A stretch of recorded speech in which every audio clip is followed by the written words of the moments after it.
ऊपर देखो, रात का आसमान देखो, ये कितना बड़ा दिखता है ना। क्या ये फैलाव कभी खत्म होता है?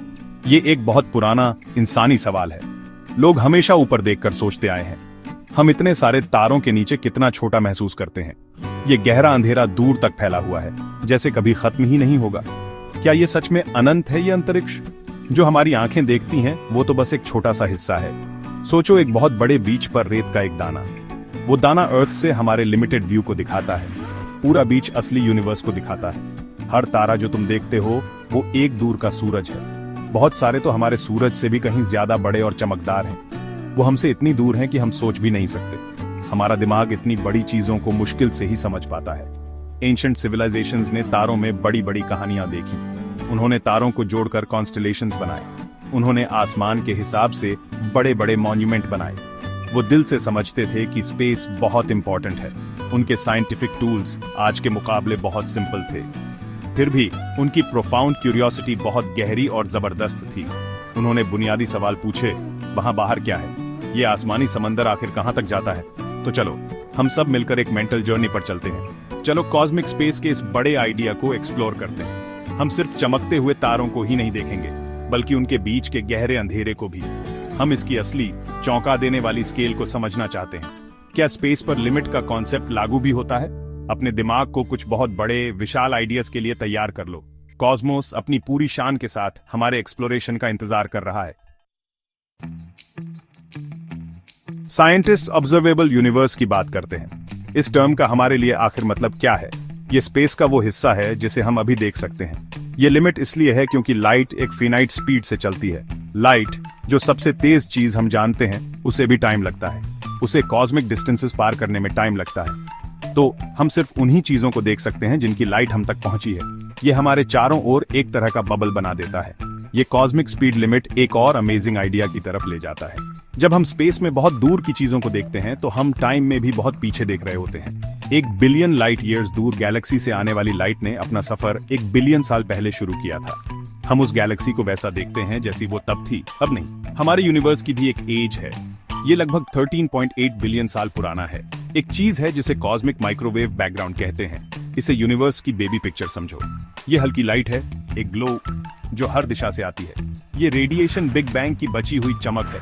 ये सबसे पुरानी लाइट है जिसे हम डिटेक्ट कर सकते हैं। ये हमें यूनिवर्स के बचपन के बारे में बताती है। ये हमें वो टाइम दिखाती है जब स्पेस गर्म और डेंस था। ये हमारे कॉस्मिक ओरिजिन्स का जबरदस्त सबूत है। तो ऑब्जर्वेबल का मतलब ये नहीं कि बस इतना ही है। यूनिवर्स लगभग पक्का इससे कहीं कहीं ज्यादा बड़ा है। ये शायद उससे कहीं आगे तक फैला हुआ है जिसे हम अभी डिटेक्ट कर सकते हैं। हमारा ऑब्जर्वेबल स्फीयर बस हमारा आज का हॉराइजन है। सोचो, तुम एक बड़े समंदर में एक शिप पर हो। तुम सिर्फ अपने हॉराइजन लाइन तक ही देख सकते हो, लेकिन तुम्हें पता है कि समंदर उससे कहीं आगे तक है। यूनिवर्स भी ऐसा ही है, पर एक ऐसी स्केल पर जिसकी हम कल्पना भी नहीं कर सकते। यह हमें एक गहरे कॉस्मिक सवाल पर लाता है। क्या स्पेस का कोई असली किनारा, कोई आखिरी बाउंड्री है? अगर तुम बहुत दूर तक ट्रैवल कर सको तो क्या तुम किसी दीवार से टकराओगे? और अगर कोई दीवार हुई तो उसके पार क्या होगा? गैप टू एस और स्पेस, कुछ बिल्कुल अलग या कुछ भी नहीं? ये ऐसे सवाल हैं जिन पर फिलोसोफर्स और साइंटिस्ट सोचते हैं। ऐसे अंत की कल्पना करना भी मुश्किल है। बाउंड्रीज का हमारा रोज का एक्सपीरियंस यहां काम नहीं आता। करंट साइंटिफिक थ्योरीज कुछ पॉसिबिलिटीज बताती हैं। यूनिवर्स शायद जियोमेट्रिक सेंस में फ्लैट हो सकता है। अगर ऐसा है तो ये हर डायरेक्शन में इन्फिनिटली फैल सकता है, या ये एक स्फीयर की सरफेस की तरह क्लोज्ड हो सकता है। सोचो, एक चींटी बलून पर चल रही है। चींटी बिना किसी किनारे पर पहुंचे हमेशा चल सकती है। फिर भी बलून का सरफेस एरिया फाइनाइट है। हमारा 3 डायमेंशनल स्पेस भी ऐसा हो सकता है, पर हायर डायमेंशंस में। इन्फिनिट यूनिवर्स का आइडिया सच में दिमाग घुमा देने वाला है। अगर स्पेस हमेशा चलता रहता है तो कोई सेंटर नहीं है। इतने बड़े फैलाव में कोई स्पेशल जगह नहीं होती। हर पॉइंट को सेंटर माना जा सकता है या किसी को भी नहीं। इसका यह भी मतलब है कि यूनिवर्स के बाहर कुछ नहीं है। यूनिवर्स बस वही सब होगा जो है।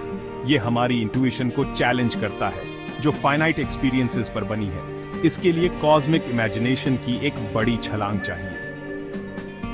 ईमानदारी की बात तो यह है कि हमें पक्का नहीं पता। साइंस खोज और सुधार का एक कंटिन्यूअस प्रोसेस है। हमारी आज की समझ अवेलेबल एविडेंस पर बेस्ड है। नए टेलीस्कोप्स और नई थ्योरीज हमारे व्यू को बदल सकती हैं। शायद एक दिन हमें इसका साफ जवाब मिल जाएगा। फिलहाल स्पेस के असली नेचर का सवाल बना हुआ है। ये उन सबसे बड़ी मिस्ट्रीज में से एक है जिनका हम सामना करते हैं, और यही मिस्ट्री कॉस्मोलॉजी को इतना एक्साइटिंग बनाती है। चलो नंबर्स के साथ यूनिवर्स के साइज को समझने की कोशिश करते हैं। हमारी मिल्की वे गैलेक्सी में सैकड़ों बिलियन तारे हैं और ऑब्जर्वेबल यूनिवर्स में शायद 2 ट्रिलियन गैलेक्सीज हैं। इन नंबर्स को मल्टीप्लाई करो, इतने तारे कि गिनना आसान नहीं। हर तारे के आसपास पोटेंशियली प्लैनेट्स घूम सकते हैं। पॉसिबल वर्ल्ड्स की संख्या सच में एस्ट्रोनॉमिकल है। हमारी अर्थ इस विशालता में बस एक छोटा सा कण है। ये एक हम्बलिंग पर्सपेक्टिव है जिस पर गहराई से सोचना चाहिए। इन आसमानी चीजों के बीच की दूरियां चौंका देने वाली हैं। सबसे करीबी star system alpha Centauri 4.37 light years दूर है। इसका मतलब लाइट को वहां पहुंचने में 4 साल से ज्यादा लगते हैं। अगर तुम मिल्की वे को रेत के दानों से मॉडल करने की कोशिश करो तो तुम्हें एक शहर से भी बड़ी जगह चाहिए होगी, और गैलेक्सीज के अंदर ज्यादातर खाली स्पेस होता है। फिर गैलेक्सीज के बीच में और भी ज्यादा खालीपन है। ये बहुत बड़े वॉइड्स और लाइट के शानदार आइलैंड्स का यूनिवर्स है। और एक और फैसिनेटिंग फैक्ट ये है, यूनिवर्स फैल रहा है। गैलेक्सीज ऑन एवरेज एक दूसरे से दूर जा रही है। ऐसा नहीं है कि वो पहले से मौजूद स्पेस में उड़ रही है, बल्कि स्पेस खुद फैल रहा है, उन्हें अपने साथ ले जाते हुए। ये एक्सपेंशन तेज हो रहा है डार्क एनर्जी की वजह से। डार्क एनर्जी एक मिस्टीरियस फोर्स है जिसके बारे में हम अभी भी स्टडी कर रहे हैं। ये यूनिवर्स के एनर्जी कंटेंट का एक बड़ा हिस्सा है। कॉस्मोस का फ्यूचर इसी एक्सपेंशन पर डिपेंड करता है। यूनिवर्स इतना विशाल और अमेजिंग है कि हम उसे पूरी तरह समझ भी नहीं सकते। इसकी स्केल हर कदम पर हमारी इमेजिनेशन को चैलेंज करती है, लेकिन इससे हमें डिस्करेज नहीं होना चाहिए। ये हमें इंस्पायर करना चाहिए। ये हमें सीखते रहने, एक्सप्लोर करते रहने के लिए इनवाइट करता है। अभी भी बहुत सारे सीक्रेट्स हैं जिनका पता लगना बाकी है। तो आज रात आसमान को एक नई क्यूरियोसिटी के साथ देखो। तारों और गैलेक्सीज के अनंत समंदर के बारे में सोचो। कॉस्मोस हैरान होने के लिए एक खुला इनविटेशन है।